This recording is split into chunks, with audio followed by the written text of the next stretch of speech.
الحمد لله رب العالمين الرحمن الرحيم مالك يوم الدين.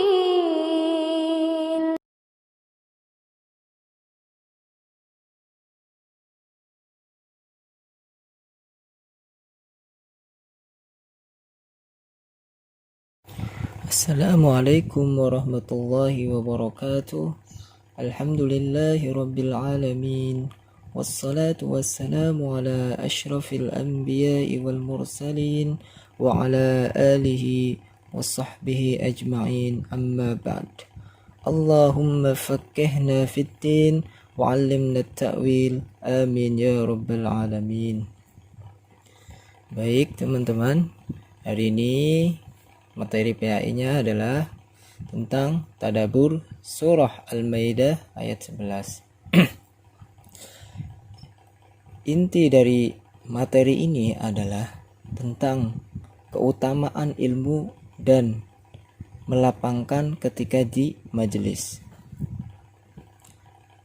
Surat Al-Mujadilah ayat 11 yang berbunyi, يا أيها الذين آمنوا إذا قيل لكم تفسحوا في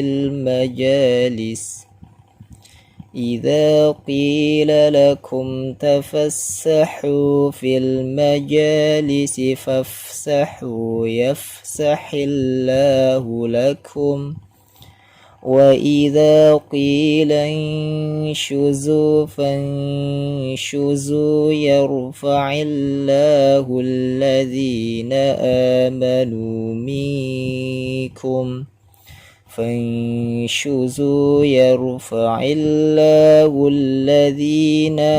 آمنوا منكم والذين أوتوا العلم درجات Wallahu bima ta'maluna khabir.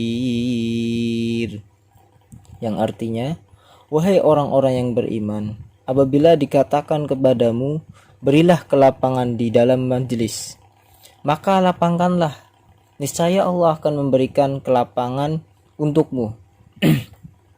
Dan apabila dikatakan, berdirilah kamu, maka berdirilah, niscaya Allah akan mengangkat derajat orang-orang yang beriman di antara kamu dan orang-orang yang diberi ilmu beberapa derajat, dan Allah Maha teliti apa yang kamu kerjakan. Terus kosakata gharibnya, yang pertama tafassahu, berilah kelapangan. Yang kedua syuzu, yang berarti berdirilah kamu. Ketiga yarfa'u, yang berarti mengangkat atau meninggikan. Dan terakhir adalah utul ilma, yaitu orang-orang yang telah diberikan ilmu. Itu kosakata yang menurut kami gharib dari ayat ini. Kemudian, adakah sebab nuzul atau sebab-sebab yang menjadi turunnya ayat ini? Kami kutip dari tafsirnya Asy-Syaikh Wahbah Zuhaili di dalam tafsirnya, yaitu tafsir Al-Munir.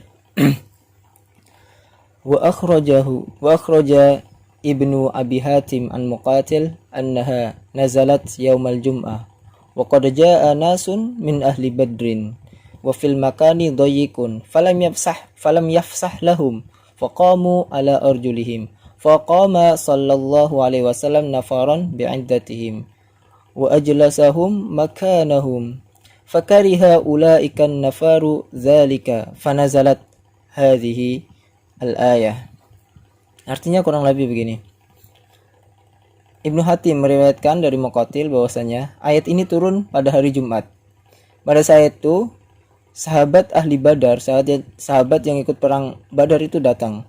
Akan tetapi majelis tempat Rasulullah menyampaikan ilmu itu sempit, dan para sahabat yang sudah datang di tempat para sahabat yang bukan ahli Badar, tidak memberi kelonggaran untuk mereka yang baru datang, yaitu sahabat ahli Badar, sehingga mereka tetap berdiri. Maka Rasulullah SAW memberikan, menginstruksikan yang sudah hadir untuk berdiri dan memberi tempat duduk bagi sahabat Badar, karena kemuliaan sahabat Badar.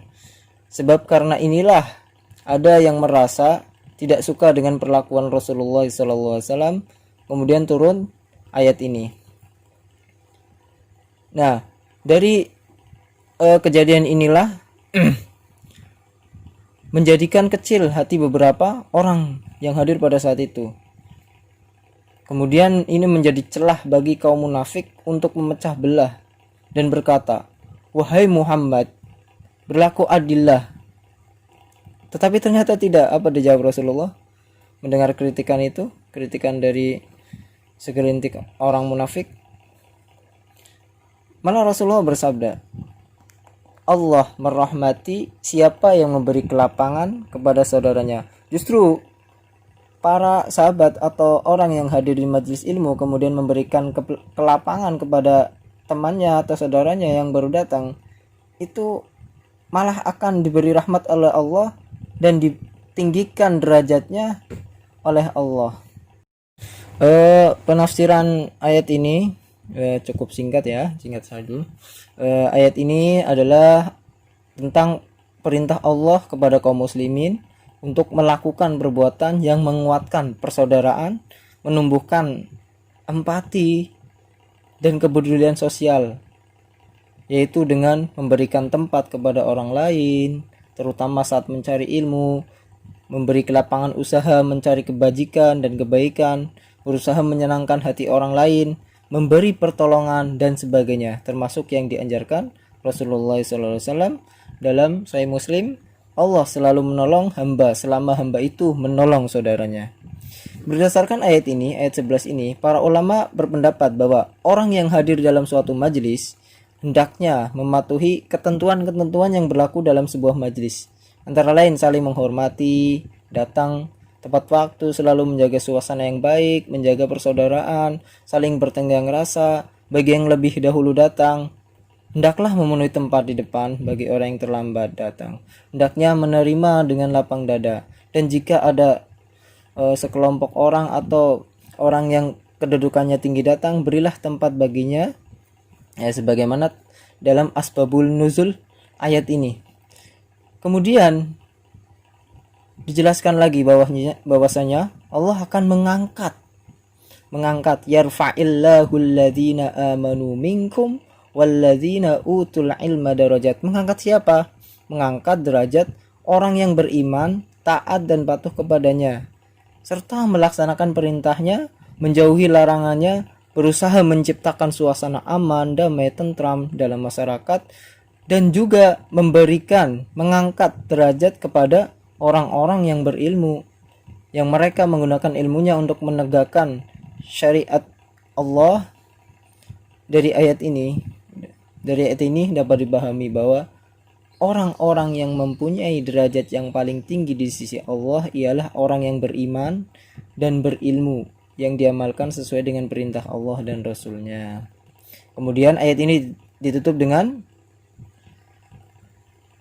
bahwasanya Allah menegaskan bahwa Dia Maha mengetahui secara detail semua yang dilakukan manusia, bahkan tidak hanya manusia, semua yang terjadi di alam ini Allah mengetahuinya.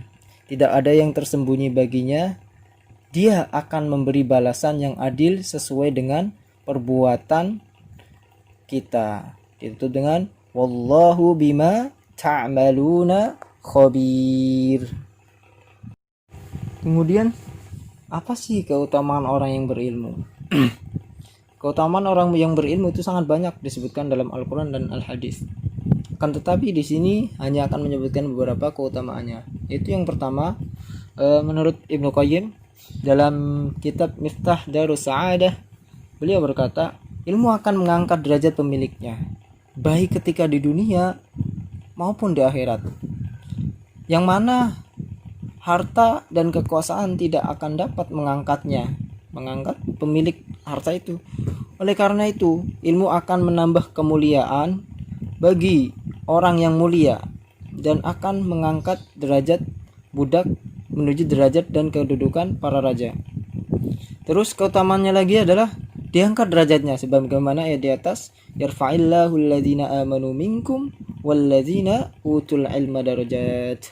Dalam hal ini Sufyan Ats-Tsauri, ulama yang wafat pada tahun 161 Hijriah, dalam kitab Sifah Sofahnya Ibnul Jauzi, beliau berkata, orang yang paling tinggi derajatnya di sisi Allah adalah para rasul dan ulama. Itu begitu tingginya derajat orang yang berilmu, yaitu ulama. Kemudian orang yang berilmu akan senantiasa takut kepada Allah. Itulah ulama yang akan tahu takut kepada Allah, itu ulama.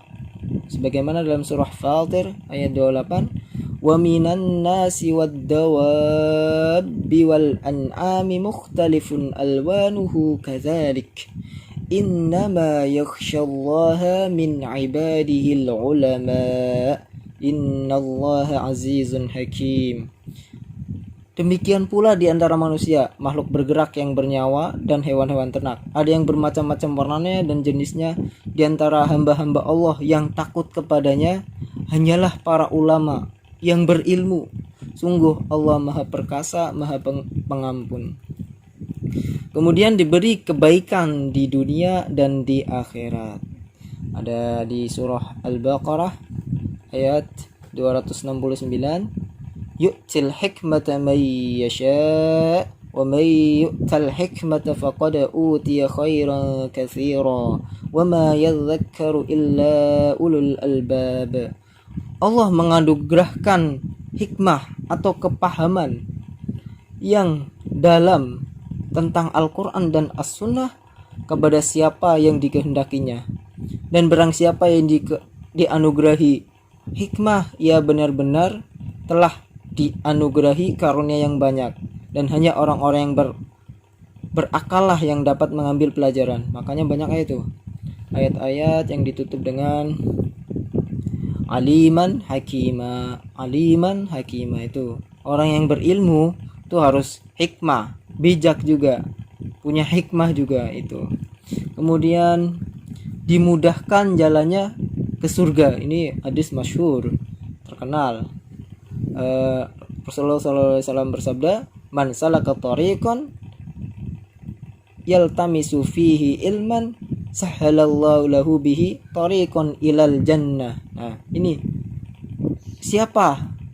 barang siapa yang menempuh jalan untuk mencari ilmu, belajar baik di sekolah atau majelis-majelis ilmu, maka Allah akan memudahkan baginya jalan menuju ke surga. Bahkan di riwayat di kitabnya Imam As-Suyuti ada sebuah hadis, orang yang baru menginjakkan kakinya satu langkah sampai ke tempat majelis itu udah diampuni dosa-dosanya. Ya, semoga kita bisa terus istiqomah mencari ilmu, belajar dan belajar, walaupun kami sebagai guru tetap masih terus belajar, hadir di majelis-majelis ilmu atau kuliah lagi. Ya, kemudian yang terakhir adalah ilmu adalah warisan para nabi. Sebagaimana dalam sebuah hadis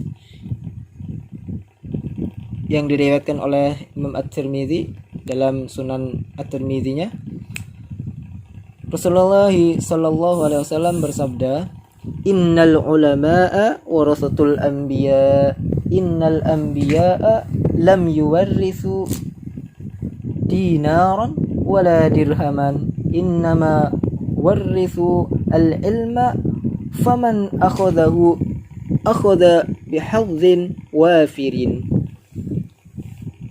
Sesungguhnya ulama orang yang berilmu adalah pewaris para nabi. Sungguh para nabi tidak mewariskan dinar dan dirham. Sungguh mereka hanya mewariskan ilmu. Barang siapa mengambil warisan tersebut, ia telah mengambil bagian yang banyak. Para nabi dahulu nggak mewariskan kepada putra-putrinya itu berupa harta yang banyak. Buktinya ketika Rasulullah SAW meninggal, Rasulullah tidak memberikan sepeser pun harta kepada putrinya, yaitu Fatimah. Ya, itu untuk keutamaan orang yang berilmu. Yang terakhir dari pembahasan ini adalah apa fikul hayah, atau pelajaran apa yang bisa diambil dari ayat-ayat ini. Dari ayat ini, pertama, berilah lapang, luaskanlah tempat duduk, atau berilah tempat duduk bagi orang yang baru datang jika diperlukan. Yang kedua, mengerjakan perintah guru. Sebagaimana para sahabat dahulu itu mengerjakan apa yang diperintahkan Rasulullah. Bahkan ada sahabat yang namanya Abdullah bin Umar, putranya Umar bin Khattab. Beliau itu sangat meniru sekali apa yang dilakukan oleh Rasulullah SAW.